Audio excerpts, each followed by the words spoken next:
Hi, I'm Jeannie and let's get Zebra Strong. So I had a lot of interest in this that I posted about earlier in the week.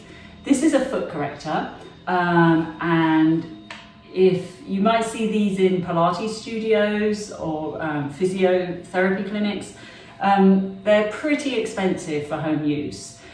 Basically, you have a spring here and a platform here, and it's designed to work the foot and to get proprioceptive awareness and the sense of weight dropping through the foot. So it's a really, really good piece of equipment, but not pretty expensive to have at home. So I'll show you how this works, but then I'm going to show you how to do this at home with a tennis ball. Much cheaper, much easier to do at home. So let me just set this up. Okay, so hopefully you can see the foot corrector. Okay, so as I said, this is a pretty tough spring. Yeah, it doesn't really move very much. And so I can put my heel on the ground here, on the edge of the platform, and the balls of my feet on top of this spring. Now, it could be very easy to cheat because all I need to do is lean forward. It's quite a noisy spring. If I lean forward and use my own body weight, you can see I can pretty much press this spring down, no problem.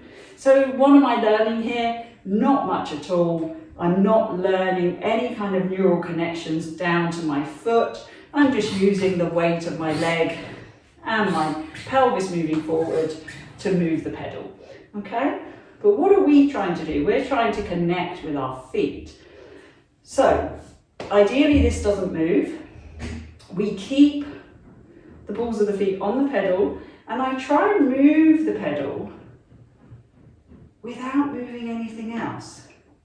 So now I've really got to focus on the expanding and spreading of my foot. You can see the pedal doesn't move very much at all. Okay, but what I am getting is this sense of connection into the front foot. Now, why is that important to feel the front of the foot? Because the front of the foot is what propels us forward when we walk, okay? And gait is a whole other issue that I can do videos on if of interest. But if I don't understand how to feel the weight and the power through the front of my foot, how am I going to walk and get that spring-loaded tension in my feet? Okay, so you do the same with the heel as well. So you pop your heel on this spring.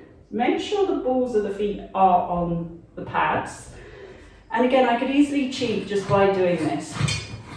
Lots of noise, I know I'm doing it wrong. Lots of movement, not much stability. So how do I do this? Very good for improving dorsiflexion in the ankle as well. It's not a pushing down. The heel doesn't work like that.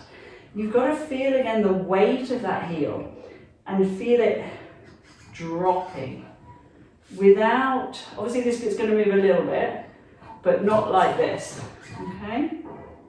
So can I feel that dropping sensation? Yeah? That sensation is going to come all the way up the back line into our sit bones. Okay, so again, very important for our stability. So that's the foot corrector. How do we do that with our tennis ball? Very, very easy. Do it on a carpet or a mat, because on the floor, wooden floor, it's going to shoot off across the floor. So let's get your ball. Okay, I'm just going to bring the camera a little bit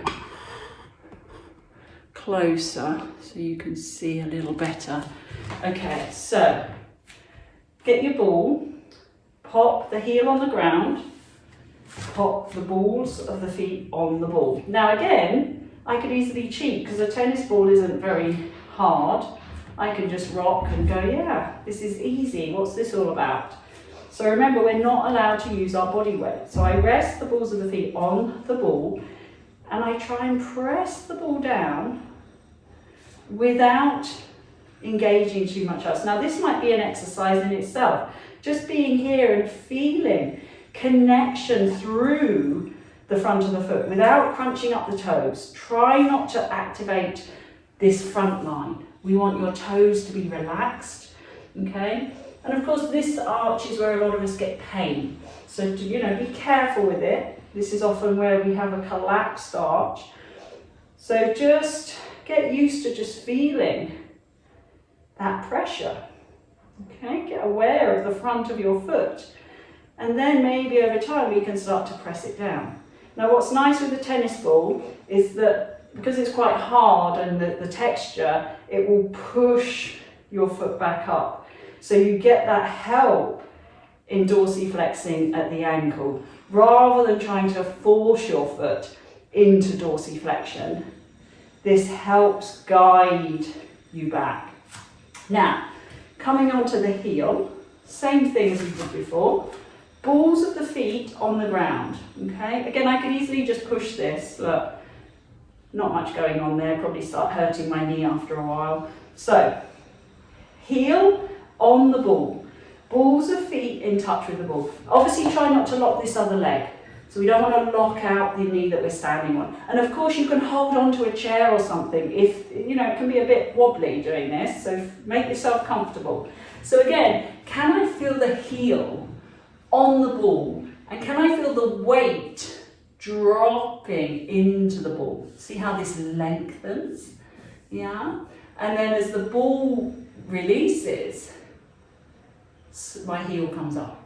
So it's really responding to the weightiness of the heel and letting my body receive the weight up, the force up through the ball. Yeah, so again, it's not about who can squash the ball. Okay, make sure you've got a new ball, because they do split, right? If you've got a very old one, it might split on you. So get yourself a good ball. Okay, now when you've done that foot, you can just stand and put one foot next to the other and just see how it feels, because you might feel quite different. So at the moment, I'm feeling a little bit longer on my right leg, a little bit more connected into the ground, which of course is going to help me feel more stable. So imagine if I did this every day, educating my feet. So there's my foot. We've got a rear foot, which is this bit, and we've got a forefoot, which is this bit. So basically we're bringing connection and awareness to the front foot and the rear foot. And the fact is they're supposed to move in opposition. Yeah, we have all these little joints for a reason. Joints tell us that things are supposed to move, and maybe some of our feet move too much. Maybe you've got very lax hypermobile toes. Okay, so we need to couple this with obviously appropriate work to strengthen the tissue, but we need awareness as well. Okay, so I hope that made sense, how to use this tennis ball at home, and make your own foot corrector at home. If you've got any questions, please leave them in the comments below, and I always get back to you. And until next time, stay zebra strong.